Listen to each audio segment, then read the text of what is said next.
Hi అండి. ఈరోజు మన వీడియోలో పాలకూర కొంచెం డిఫరెంట్‌గా, అలాగే చాలా టేస్టీగా ఎలా ప్రిపేర్ చేసుకోవాలో ఈ వీడియోలో చూపించబోతున్నాను. పాలకూర అంటే చాలామంది పిల్లలు ఇష్టపడరు కదా!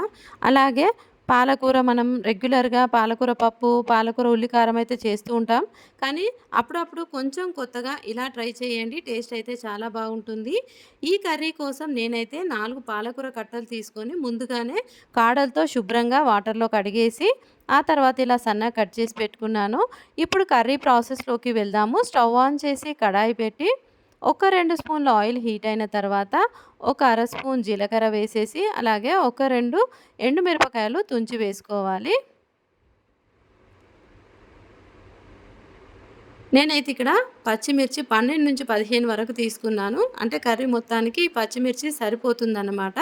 ఈ పచ్చిమిర్చి అంటే ఇష్టపడని వారు కొంచెం పచ్చిమిర్చి వేసేసుకొని కొంచెం రెడ్ చిల్లీ పౌడర్ అయినా వేసుకోవచ్చు. నేనైతే మొత్తం పచ్చిమిర్చితోనే వేస్తున్నాను. ఇవన్నీ కూడా ఒక 2 నిమిషాల పాటు మీడియం ఫ్లేమ్‌లో ఇలా ఫ్రై అయిన తర్వాత ఒక మీడియం సైజ్ ఆనియన్ సన్నగా కట్ చేసుకొని ముక్కలు వేసుకోవాలి. ఈ ఆనియన్, పచ్చిమిర్చి అంతా కూడా మీడియం ఫ్లేమ్‌లో అలా కలుపుతూ కొంచెం లైట్ బ్రౌన్ కలర్ వచ్చేంత వరకు ఇలాగా కలుపుతూనే ఫ్రై చేసుకోవాలి.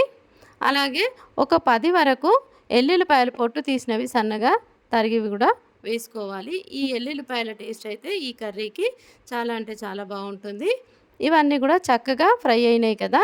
ఇవన్నీ కొంచెం లైట్‌గా కలర్ చేంజ్ అయినాయి కదా! ఇప్పుడు బాగా ఫ్రై అయినాయన్నమాట. ఇప్పుడు ఒక అర స్పూన్ వరకు పసుపు వేసేసి ఇవన్నీ బాగా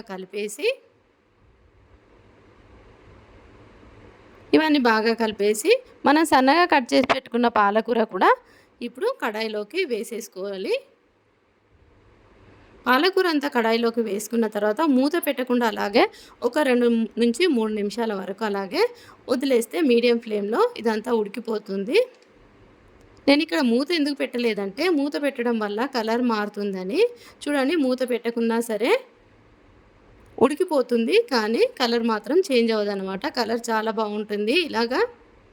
ఇప్పుడు ఇలా మధ్య మధ్యలో కలుపుతూ ఫ్రై చేసుకోవాలి పాలకూర. అందాక మనము మరో స్టవ్ ఆన్ చేసి చిన్న ప్యాన్ పెట్టుకొని ఒక 2 స్పూన్ల పల్లీలు ఇవన్నీ కూడా మీడియం ఫ్లేమ్‌లో లోపలి వరకు ఫ్రై అయ్యేంత వరకు ఫ్రై చేసుకోవాలి. పల్లీలు మీకు తెలుసు కదా! హై ఫ్లేమ్‌లో గనుక ఫ్రై చేసామంటే కలర్ మారుతుంది కానీ లోపల వరకు ఫ్రై అవ్వవన్నమాట. పల్లీలు చక్కగా ఫ్రై అయిన తర్వాత ఒక స్పూన్ నువ్వులు కూడా వేసేసుకొని ఇవి కొంచెం చిటపటమన్న తర్వాత స్టవ్ ఆపేసి చల్లారిన తర్వాత మిక్సీ జార్లోకి తీసుకొని చక్కని పౌడర్ చేసి రెడీ పెట్టుకోవాలి. మన పాలకూరను మధ్య మధ్యలో కలుపుతూ ఉడికిస్తున్నాం కదా! చూడండి, పాలకూర అయితే ఉడికిపోతుంది.